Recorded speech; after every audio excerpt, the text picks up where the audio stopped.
মাহে রমজানের আরো একটি জুমায় আমাদেরকে আগে আগে আসার বসার, দ্বীনের কিছু গুরুত্বপূর্ণ কথা শোনার জন্য তৌফিক দান করেছেন।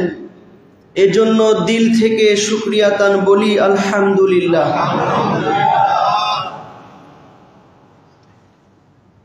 নিঃসন্দেহে মাহে রমজান পাওয়া প্রতিটি মুমিনের জন্য সৌভাগ্যের।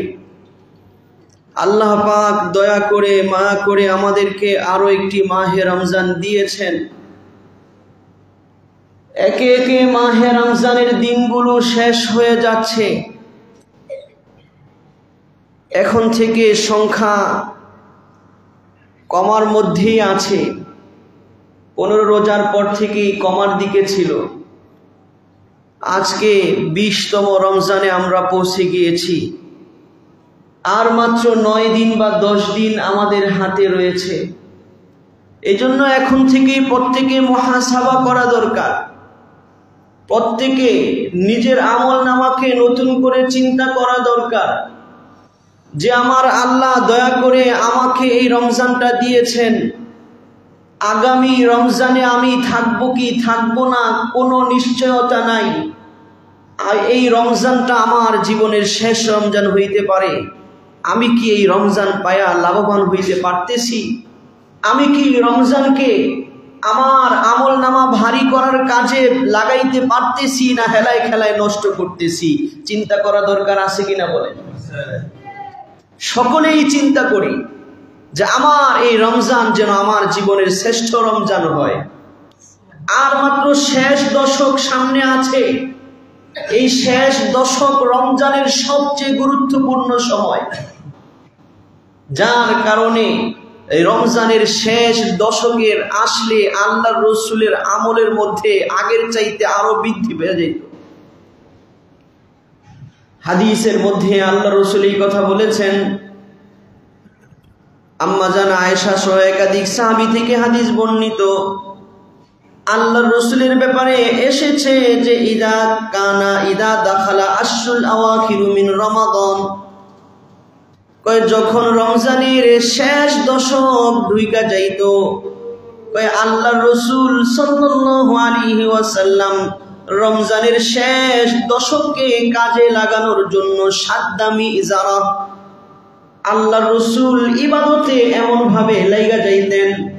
দুনিয়াতে মানুষ পরিশ্রম করার জন্য যেরকম কোমরে গামছা বাঁধে, বাঁধে কি বাঁধে না? সমাজে বলে না যে কোমরে গামছা বাইদা নামছে। কোমরে গামছা বাঁধলে কাজে কি আসে? আইট আসে, শক্তি পাওয়া যায়। এই বিষয়টাকে বুঝাইতে গিয়া হাদিসে আল্লাহ রসুলের রমজানের শেষ দশক কিভাবে আমল করতেন সেটা বুঝাইতে গিয়া বলতেছেন যে সাদ্দামি যারা আল্লাহ রসুল রমজানের শেষ দশকে কোমর বাইধা ইবাদতে নামতেন। বলেন সুবহানাল্লাহ। ওয়া আইকাযা আহলাহু, রমজানের শেষ দশকে শেষ রাতে দীর্ঘ সময় ইবাদত করার জন্য আল্লাহ রসুল তার পরিবার পরিজনদেরকেও জাগায়া দিতেন। সুবহানাল্লাহ। অন্য সময় বিবিরা নিজেদের সময় মতো সুযোগ মতো তাহাজ্জুদ করতো, সাহারি খাইতো।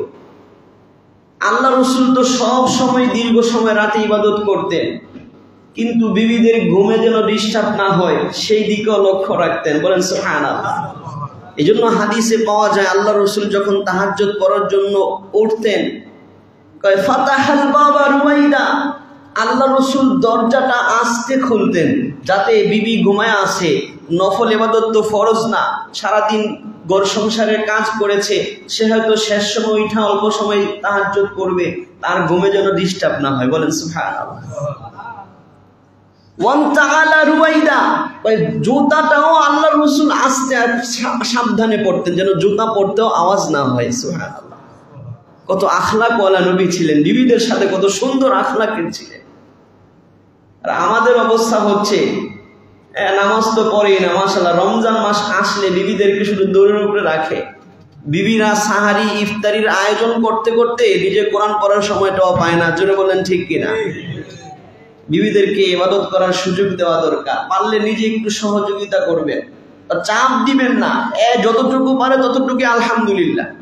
কোনো একদিন পারে নাই মনে করেন ইফতার তৈরি করতে, একেবারে পুরো বাড়ি তুইলা বসেন না, পানি দেওয়া ইফতার সারা যায়, জোরে বলেন যায় কি যায় না?